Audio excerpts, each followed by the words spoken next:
why don't we start what the major concerns are with this declaration that occurred over the weekend? Well, the major concern is that the CDC has not been tracking the H1N1 virus activity in this country as of August 30th. They stopped confirming the cases of hospitalizations and deaths that they were H1N1 related. And this information is on the CDC website.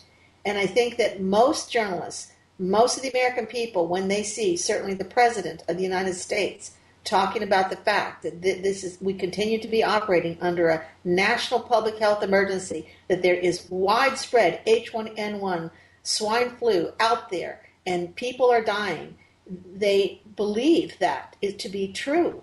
And they believe that the CDC has the backup to prove that this is a widespread pandemic and that there are people dying from H1N1. And if you go onto the CDC's own website, you see that they admit that these cases of influenza-like illness, what looks like influenza, that these cases are not being confirmed as H1N1 most of the time.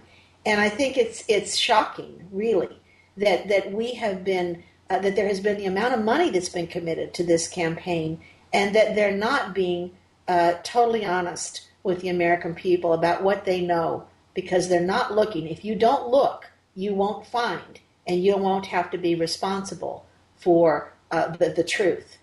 And so I think that people really are going to have to, when they see a news report talking about we're in a terrible situation here, and everybody's got to line up and get the swine flu shot, they better check their facts.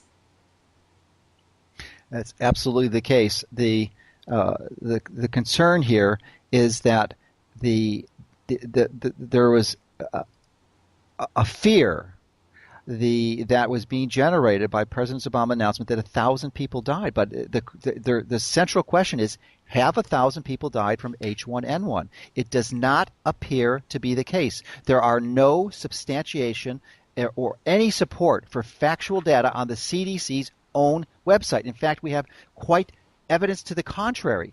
As you mentioned, as of August 30th, they clearly changed the entire way they are classifying H1N1 disease. They are not requiring or demanding that they use serological confirmation. They are giving clinical parameters.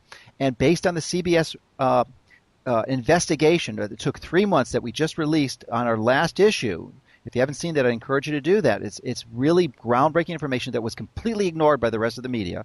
But they showed that in most states, anyone with these flu-type symptoms, the ones that were tested, about 2% of the people were actually infected with H1N1. 2%.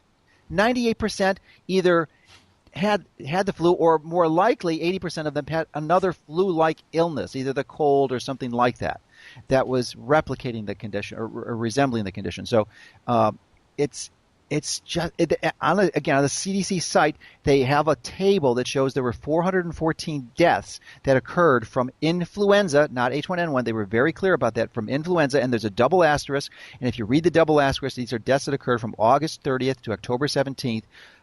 All of these 400 deaths, none of them were serologically assessed, and if they were, it was just through a screening time.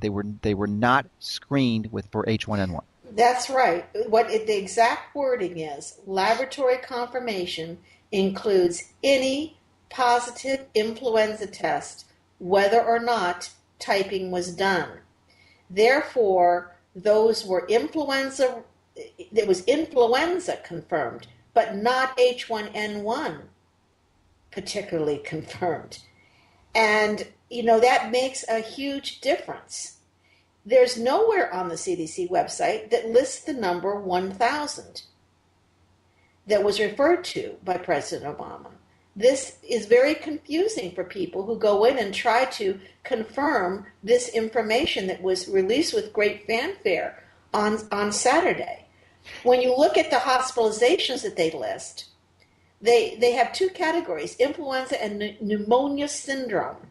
And they have 21,823 hospitalizations and deaths 2,416. Again, influenza and pneumonia syndrome.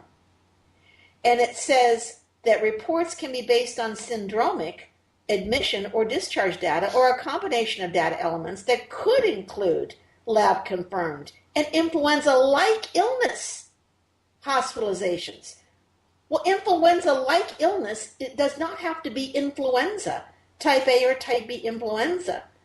This is just not substantive information to back up the assertion by our federal health agencies that we have an H1N1 swine flu pandemic that is causing widespread sickness and death. And if they simply haven't done the job of making it clear on their website, they need to do that. And I think they need to do more than that. I think they need to come clean with the 1,000 cases that were announced on Saturday. Be transparent, as President Obama has said his administration was going to be marked by transparency, and give evidence that those 1,000 deaths were H1N1 laboratory confirmed. I absolutely agree. And there's another major point here. One is this whole question of whether or not these are really H1N1 deaths at all. I mean, there's an incredible suspicion that this is absolutely not the case. But then again, it's the whole announcement that occurred over the weekend. Why did this announcement occur over the weekend? Because what did it legally happen over the weekend, or have we been under this declaration for months now, and most people didn't know it? Because now you can correct me on some of the details, but I believe that this occurred in the early summer, and the Secretary has actually renewed this declaration twice, once on July 24th and the second on October 1st. Now, these declarations are designed by law to protect the public, but they also expire and they have to be renewed. That's why it has been renewed twice. But the last time it was renewed was October 1st. There was no renewal that occurred over the weekend. There was just an announcement. It didn't happen. It had occurred weeks earlier. So it appears that it's just a massive PR campaign